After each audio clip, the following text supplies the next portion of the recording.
ناظرین، ہم خود کو حضور پاک صلی اللہ علیہ وآلہ وسلم کا امتی کہتے ہیں. اب میں آپ کو ایک واقعہ سنانے لگا ہوں کہ جس کے بعد آپ کو اندازہ ہوگا کہ ہم کتنے کو امتی ہیں. جنگ کا دور تھا اور کوئی جنگ ہوئی تو اس جنگ کے بعد ظاہر سی بات ہے جب جنگ ہوتی ہے تو حالات تتر بتر ہو جاتے ہیں.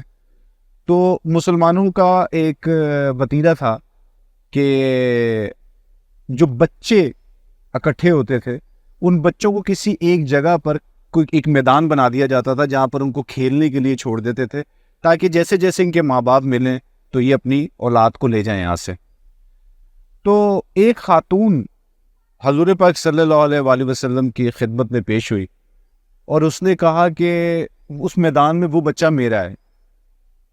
تو آپ نے کہا کہ اچھا جاؤ، لیکن ایک بات کا خیال رکھنا کہ اسے بیٹا کہہ کے گلے نہ لگانا، اسے خاموشی سے لینا اور اس میدان سے باہر لے آنا.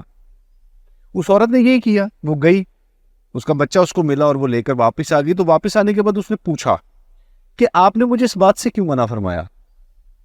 تو حضور پاک صلی اللہ علیہ وآلہ وسلم نے فرمایا کیونکہ وہاں پر باقی بچے جو موجود تھے بھی ان کے والدین نہیں ملے تھے. تو اگر تم اپنی ممتا کی خواہش میں اس کو گلے ملتی تو اس وقت ان بچوں کے اندر ایک محرومی اور اضطرابی کیفیت پیدا ہو جاتی، جس کی وجہ سے وہ کھیل کود کے تماشے سے نکل کے دوبارہ اس احساس میں مبتلا ہو جاتے ہیں کہ ان کے ماں باپ ابھی تک نہیں ملے. ناظرین، یہ ہیں دنیا کے سب سے بڑے سائیکیٹرسٹ حضور پاک صلی اللہ علیہ وآلہ وسلم، جو زبان سے نکلنے والے ایک ایک لفظ کی توقیر کو اور اس سے پیدا ہونے والی قباحتوں کو کتنی باریکی سے سمجھتے تھے. کیسے امتی ہیں ہم لوگ کہ آج ہمارے لیے جو سب سے خوبصورت کھیل ہے کسی کو تکلیف دینے کا، وہ ہے اپنی زبان سے ادا کیے ہوئے وہ الفاظ جس سے کہ ہم دوسرے کو ڈھیر کر دیتے ہیں. وہ تانے کی صورت ہو سکتی ہے، وہ کسی کا راز فاش کرنے کی حیثیت سے ہو سکتی ہے، وہ کسی کے بارے میں ایسی بات کر کے کرنی ہو جس سے تہمت لگ کے وہ سوسائٹی کے اندر بدنام ہو جائے.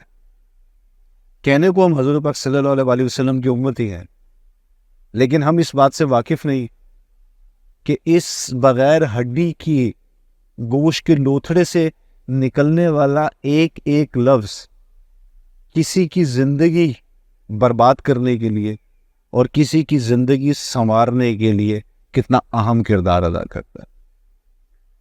آج ٹی وی چینل سے لے کے گھروں میں ساس بہو تک کے اگر آپ رشتوں کو دیکھ لیں تو اس میں صرف تنقید ہے، اس میں صرف الفاظ کے تلوار اور تیر چلا کے دوسرے کو ڈھیر کیا جاتا ہے.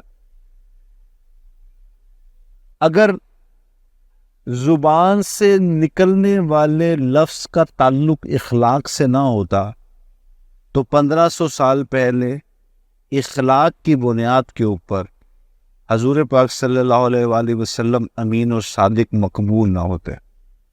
اخلاق اتنی اہم چیز ہے.